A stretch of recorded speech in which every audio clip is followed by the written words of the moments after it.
ನನ್ನ ಎಲ್ಲ ಪ್ರೀತಿಯ ವೀಕ್ಷಕ ಬಾಂಧವರಿಗೆ ನಮಸ್ಕಾರಗಳು. ನಮ್ಮ ಜೀವನದ ಮೇಲೆ ಹಿಡಿತ ಸಾಧಿಸಲು ದಿನಕ್ಕೆ 3 ಬಾರಿ ಇದನ್ನು ಪುನರಾವರ್ತಿಸಿ ಸ್ನೇಹಿತರೆ. ಅದಕ್ಕಿಂತ ಮುಂಚೆ ನಮ್ಮ ಚಾನಲನ್ನು ಸಬ್ಸ್ಕ್ರೈಬ್ ಮಾಡಿಲ್ಲ ಅಂದರೆ ಸಬ್ಸ್ಕ್ರೈಬ್ ಮಾಡಿಕೊಳ್ಳಿ, ಸಪೋರ್ಟ್ ಮಾಡಿ, ಲೈಕ್ ಮಾಡೋದನ್ನು ಮರಿಬೇಡಿ ಸ್ನೇಹಿತರೆ. ನಿಮ್ಮ ಜೀವನದ ಮೇಲೆ ಹಿಡಿತ ಸಾಧಿಸಲು ಈ ಕೆಳಗಿನ ಸ್ವಮಾನಗಳನ್ನು ದಿನಕ್ಕೆ 3 ಬಾರಿ ಪುನರಾವರ್ತಿಸಿ ಮತ್ತು ನಿಮ್ಮ ಮನಸ್ಸು ಈ ಸೂಚನೆಗಳನ್ನು ಹೇಗೆ ಅನುಸರಿಸುತ್ತದೆ ಎಂಬುದನ್ನು ನೋಡಿ ಮತ್ತು ನಿಮ್ಮ ದೇಹವು ನಿಮ್ಮೊಂದಿಗೆ ಸಹಕರಿಸುತ್ತದೆ ಸ್ನೇಹಿತರೆ. ಸ್ವಯಂ ನಿಯಂತ್ರಣದ ಕಲೆಯನ್ನು ಹೇಗೆ ಕರಗತ ಮಾಡಿಕೊಳ್ಳುವುದು ಎಂಬುದು ಇಲ್ಲಿದೆ ಸ್ನೇಹಿತರೆ. ನಾನು ಇದನ್ನು 3 ಬಾರಿ ಪುನರಾವರ್ತಿಸುತ್ತೇನೆ. ಕೊನೆವರೆಗೂ ತಪ್ಪದೇ ಈ ವಿಡಿಯೋವನ್ನು ನೋಡಿ. ನಾನೊಬ್ಬ ಶಕ್ತಿಯುತ ಆತ್ಮ. ನನ್ನ ಪ್ರತಿಯೊಂದು ಆಲೋಚನೆ, ಮಾತು, ನಡವಳಿಕೆಯ ಸೃಷ್ಟಿಕರ್ತ ನಾನು. ನನ್ನ ಮನಸ್ಸನ್ನು ಸರಿಯಾದ ರೀತಿಯಲ್ಲಿ ಬಳಸುತ್ತೇನೆ.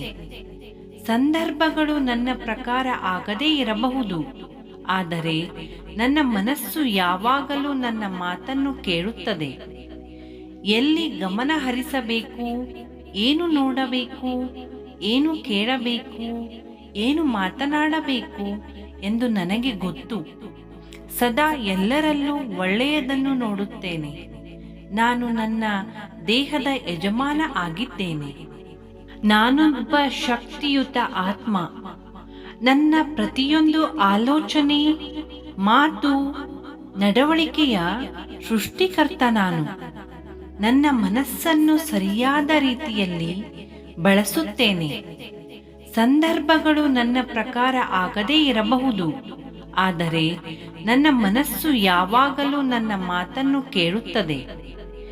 ಎಲ್ಲಿ ಗಮನ ಹರಿಸಬೇಕು, ಏನು ನೋಡಬೇಕು, ಏನು ಕೇಳಬೇಕು, ಏನು ಮಾತನಾಡಬೇಕು ಎಂದು ನನಗೆ ಗೊತ್ತು.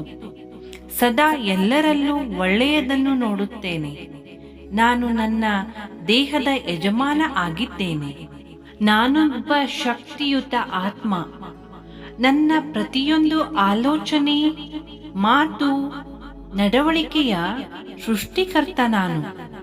ನನ್ನ ಮನಸ್ಸನ್ನು ಸರಿಯಾದ ರೀತಿಯಲ್ಲಿ ಬಳಸುತ್ತೇನೆ.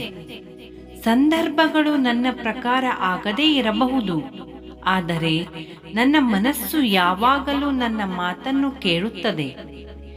ಎಲ್ಲಿ ಗಮನ ಹರಿಸಬೇಕು, ಏನು ನೋಡಬೇಕು, ಏನು ಕೇಳಬೇಕು, ಏನು ಮಾತನಾಡಬೇಕು ಎಂದು ನನಗೆ ಗೊತ್ತು. ಸದಾ ಎಲ್ಲರಲ್ಲೂ ಒಳ್ಳೆಯದನ್ನು ನೋಡುತ್ತೇನೆ. ನಾನು ನನ್ನ ದೇಹದ ಯಜಮಾನ ಆಗಿದ್ದೇನೆ. ಇವುಗಳನ್ನು ದಿನಕ್ಕೆ 3 ಬಾರಿ ಪುನರಾವರ್ತಿಸಿ ಸ್ನೇಹಿತರೆ. ನಿಮ್ಮ ಮನಸ್ಸು ಈ ಸೂಚನೆಗಳನ್ನು ಹೇಗೆ ಅನುಸರಿಸುತ್ತದೆ ಎಂಬುದನ್ನು ಗಮನಿಸಿ ಮತ್ತು ನಿಮ್ಮ ದೇಹವು ನಿಮ್ಮೊಂದಿಗೆ ಸಹಕರಿಸುತ್ತಾ ಹೋಗುತ್ತದೆ. ಧನ್ಯವಾದಗಳು ಸ್ನೇಹಿತರೆ.